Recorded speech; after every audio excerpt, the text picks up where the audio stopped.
Pessoal, aqui mais uma vez com todos vocês para a gravação de mais um vídeo. E a partir de hoje eu gostaria de falar acerca de você não pagar por um milagre. Esse é um movimento que a partir de hoje eu estou iniciando não só no Brasil, mas o meu objetivo é que esse movimento ele se espalhe pelo mundo inteiro. E eu vou buscar pessoas que tenham esse mesmo interesse em cada país do mundo. Eu não vou medir esforços, irei usar todas as minhas forças para fazer com que esse movimento cresça a cada dia. O movimento não pague por um milagre, porque você há de convir comigo que o milagre ele é feito por Deus.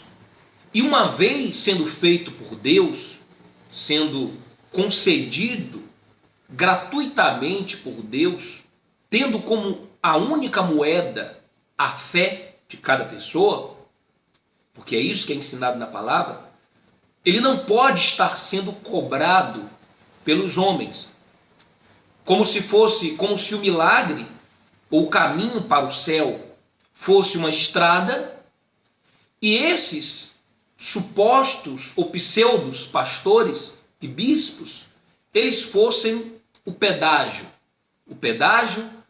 que dá acesso ao céu ou que dá acesso aos milagres. Ou seja, se você não passar por eles, que são esse pedágio, e se você não pagar por esse milagre, você não tem acesso ao céu e nem muito menos à salvação. Pelo contrário, segundo eles, você estará fadado ao fogo do inferno.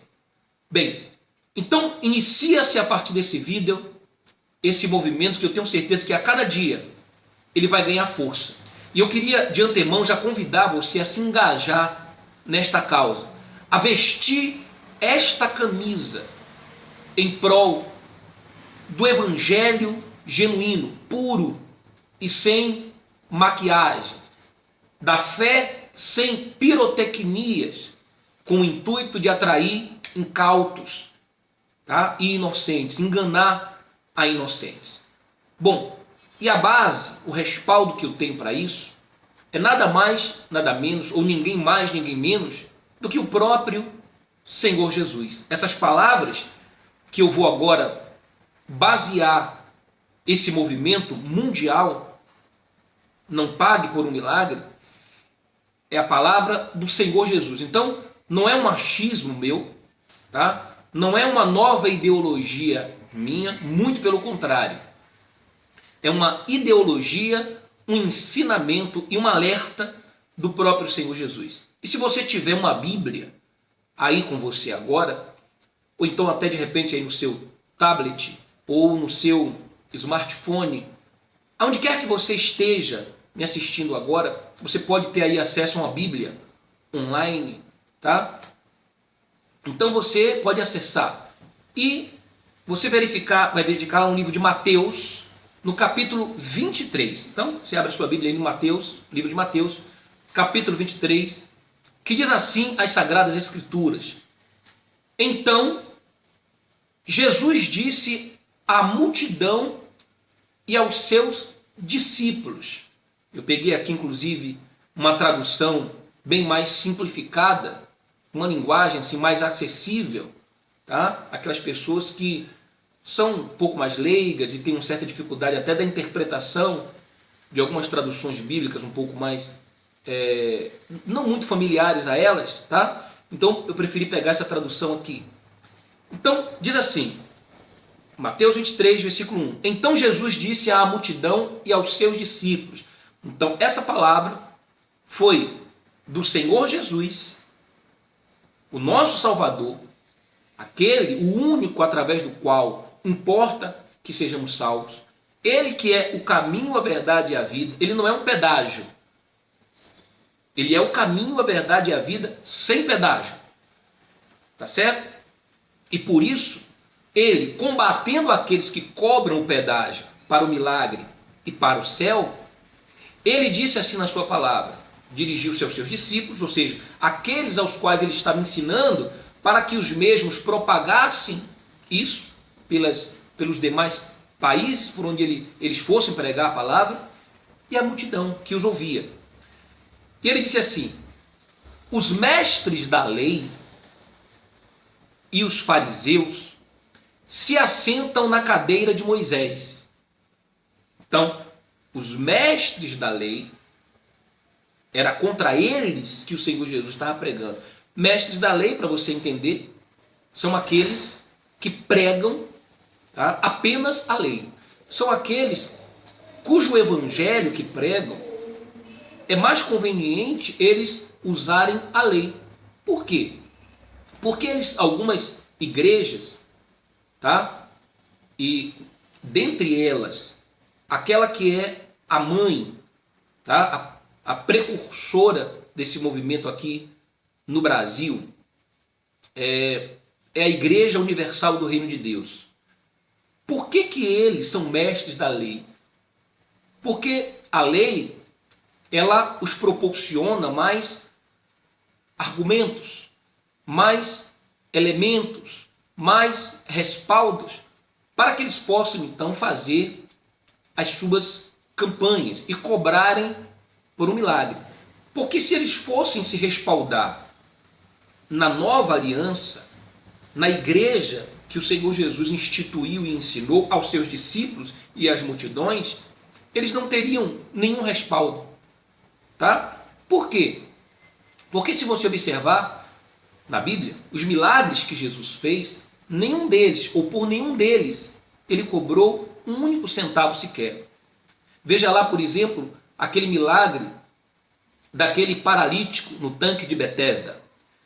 E você vai ver que ele estava ali há 38 anos esperando por um milagre. Por que ele estava esperando por um milagre? Porque a religião instituiu um ensinamento de que somente o primeiro que tocasse naquelas águas, após um anjo descer e movimentá-las, é que seria curado. Quer dizer, a religião ensina completamente diferente do que ensina o Senhor Jesus. A religião, ela coloca condições para o milagre. E muitas igrejas também fazem o mesmo.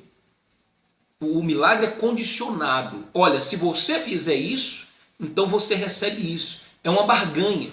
É o toma lá, dá cá.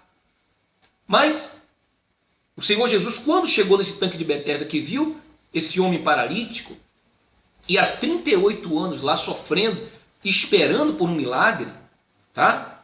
Como muitas pessoas estão há 10, 20, 30 anos dentro de uma igreja, esperando por um milagre, e ora o pastor ou o bispo diz: não, você vai receber o seu milagre se você fizer isso. Se você fizer esta campanha, se você fizer esta corrente, se você pegar este envelope, se você fizer o seu sacrifício, se você fizer o seu voto, se você, enfim, fizer o que eu estou mandando como profeta de Deus, então você vai prosperar, então você vai ser curado, então você vai ter a sua família salva e abençoada. E eu quero aqui dizer que não pague por um milagre, porque tudo isso são heresias, ensinamentos de homens antibíblicos, tá? E o Senhor Jesus foi contra todos eles. Se você pegar um milagre de Jesus no Novo Testamento, o cego de Jericó, por exemplo, Jesus foi lá, pegou aquele cego de Jericó, viu aquele homem sofrendo e perguntou para ele: o que queres que eu te faça? E ele disse: eu quero tornar a ver. E Jesus foi lá e disse: então, torne a enxergar, pode voltar a ver novamente. E ele voltou a ver. E Jesus olhou para ele e disse o quê? Jesus disse: agora pegue esse envelope e pague pelo milagre que você recebeu. Não, Jesus disse para ele: a tua fé te salvou, a tua fé te curou, mostrando para ele que o único preço a ser pago é o preço da fé, é crer. É crer. O mesmo para que você resgate a vida do seu marido, do seu filho, a sua mãe, que vive sendo iludida, tá? Há um apelo emocional para que a senhora, que está ali com seu filho drogado, seu filho viciado, sua filha na prostituição, seu filho adotado pelo tráfico, e eles usam o seu sofrimento para que a senhora dê dinheiro, pague, para resgatar o seu filho. Mas o que o Senhor Jesus ensinou foi o quê? Crê. Crê no Senhor Jesus e será salvo tu e a tua casa. O que Jesus falou para o cego de Jericó foi o que? A tua fé te salvou. Aquela mulher prostituta, tá? Que estava ali sendo apedrejada, porque foi pega em flagrante adultério, e Jesus chegou, intercedeu por ela, tá?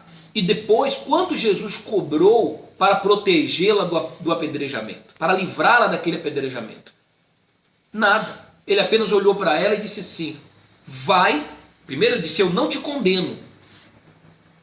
Diferente do que muitas igrejas vivem fazendo, te condenando. Condenando porque você não participa de uma campanha, te condenando porque você, de repente, é contra aquilo que eles estão ensinando. Jesus disse: não, eu não te condeno. Vai e não peques mais. Foi o ensinamento do Senhor Jesus. Então, para eles, esse evangelho, esse discurso do Novo Testamento, tá? Não interessa. E por isso eles não se assentam na cadeira do Senhor Jesus, mas se assentam na cadeira de Moisés, tá certo? Se assentam na cadeira de Moisés, na cadeira da lei. E não querem se assentar na cadeira do Senhor Jesus. E você vai entender agora por quê. E depois que você entender, aí vai caber a você continuar seguindo a homens, a ensinamento de homens, tá? Ao ensinamento da Igreja Universal do Reino de Deus, ou você se desvencilhar desses ensinamentos e procurar uma igreja, tá? Que tenha como base os fundamentos do Senhor Jesus. Tá certo? Então Jesus disse: os mestres da lei e os fariseus se assentam na cadeira de Moisés. E ele diz no versículo 2: obedeçam-lhes, obedeçam-lhes, e façam tudo o que eles dizem. Jesus está então nos aconselhando, ou te aconselhando, a fazer tudo o que eles dizem e obedecê-los, não é verdade? Não. Se fosse apenas uma parte do versículo, tá? Um meio texto sem contexto, como eles inclusive gostam de fazer, então caberia essa interpretação. Porém ele diz, olha, obedeçam-lhe e façam tudo o que eles lhes dizem, mas não façam o que eles fazem, pois não praticam o que pregam. Não praticam o que pregam. Quer dizer, é muito fácil para eles subirem no altar e mandar você fazer o seu sacrifício. Pegar o seu salário todo e colocar lá numa fogueira santa de Israel. Pegar o seu carro e sacrificar na fogueira santa de Israel. Certo? Dar o seu dízimo, o seu salário. Mas será que eles o fazem? Eu estive no meio deles e eu posso lhe afirmar de cátedra que não fazem. Eles mandam você fazer, mas eles não fazem. Tá certo? Jesus continua dizendo no versículo 4: eles atam fardos pesados e os colocam sobre os ombros dos homens, mas eles mesmos não estão dispostos a levantar um só dedo para movê-los. Então o que ele manda, ou eles mandam você fazer com todas as suas forças, e até indo contra os seus familiares, indo contra tudo e contra todos, contra os seus filhos, tá? Em nome da fé, eles não movem um só dedo para fazer o que você faz. Tudo o que fazem é para serem vistos pelos homens. Antes de eu concluir isso aqui, eu pular para esse versículo 5, e voltando para o versículo 4, quando eu falo que eles não têm disposição para isso, eu aqui quero fazer o seguinte comentário, e queria que você apelasse para a sua inteligência. Será, é uma pergunta que eu faço, você responde, apele para a sua inteligência, será que haveriam um número tão grande de igrejas que se abrem a cada dia? Tá? E um número de pastores que aumentam a cada dia.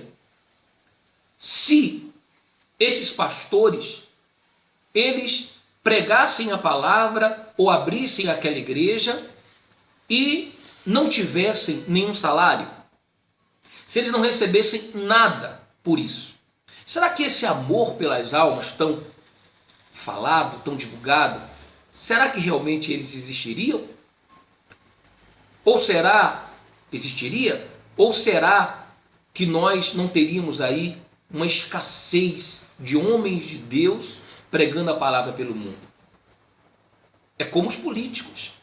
Você acredita mesmo que esses políticos amam o país? E porque amam e querem defender a nossa pátria, tá? Eles se tornam deputados, vereadores, senadores, querem a presidência da República? Não. É porque eles querem, primeiro, não só os salários altíssimos, o salário de um senador, hoje, enquanto eu gravo esse vídeo, é 37 mil reais. Isso eu estou falando de salário. Eu não estou falando dos outros milhares de reais que ele tem à disposição, como verbas de gabinete e outros privilégios que ele tem e que não são poucos. Tá certo? Você acha que é por amor? Não é por amor. É para se valerem, usufruírem dos benefícios desses cargos públicos, pagos com o seu salário. A mesma coisa, não aqui generalizando, é claro, mas eu posso dizer que a grande maioria, tá, desses bispos e pastores, eles estão mercadejando a fé. Eles estão ensinando e levando você a pagar por um milagre. Pagar por um milagre. Certo? Então pense nisso. Pense nisso.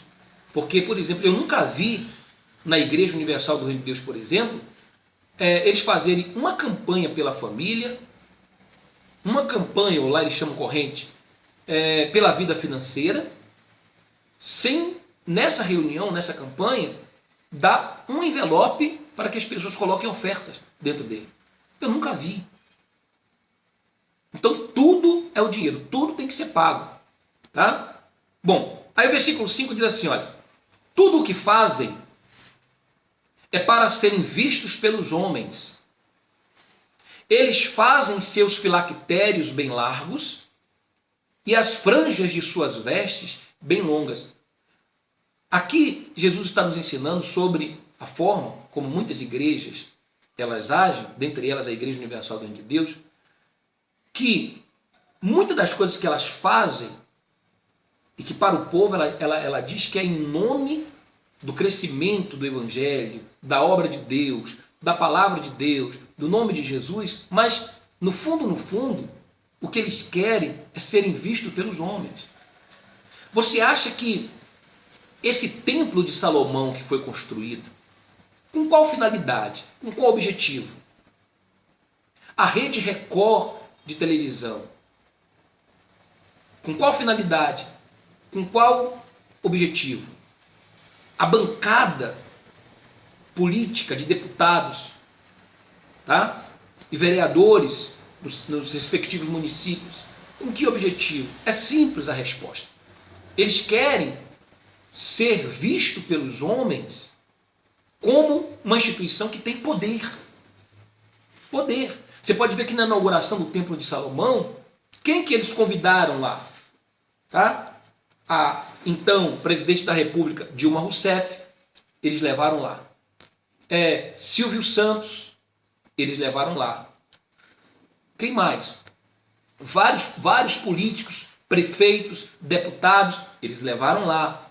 E você sabe qual é o objetivo?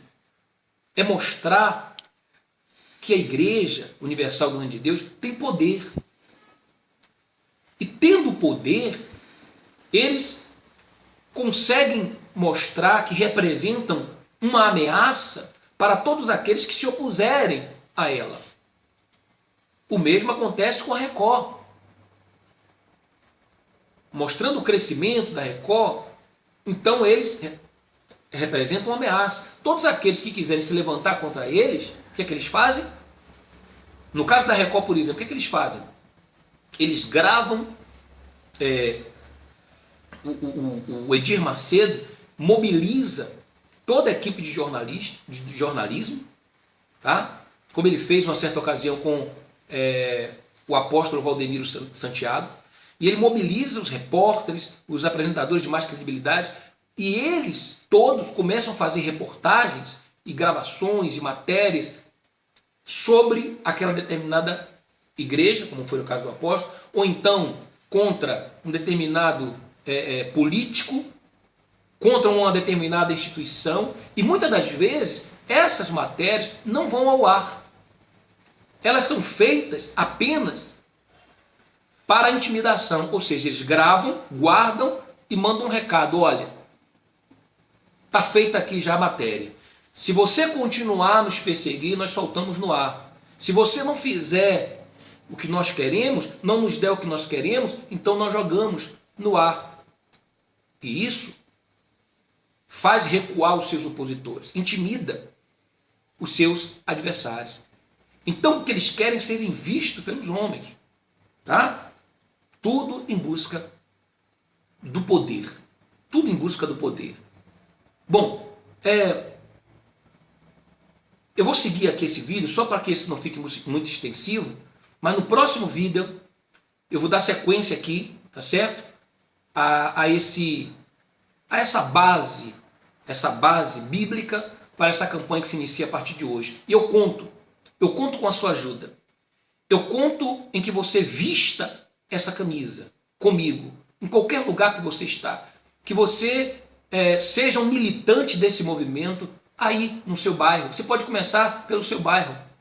Você pode começar pela sua cidade. Você pode começar pelo seu estado. Você pode começar aí no seu país. E nós vamos fazer o maior movimento contra a que as pessoas paguem para receber um milagre. Esse é o nome do movimento. Não pague por um milagre. No vídeo seguinte, eu vou continuar aqui falando sobre o versículo 6 em diante. Tá certo? 6 em diante. Mas compartilhe esses vídeos. Tá bom?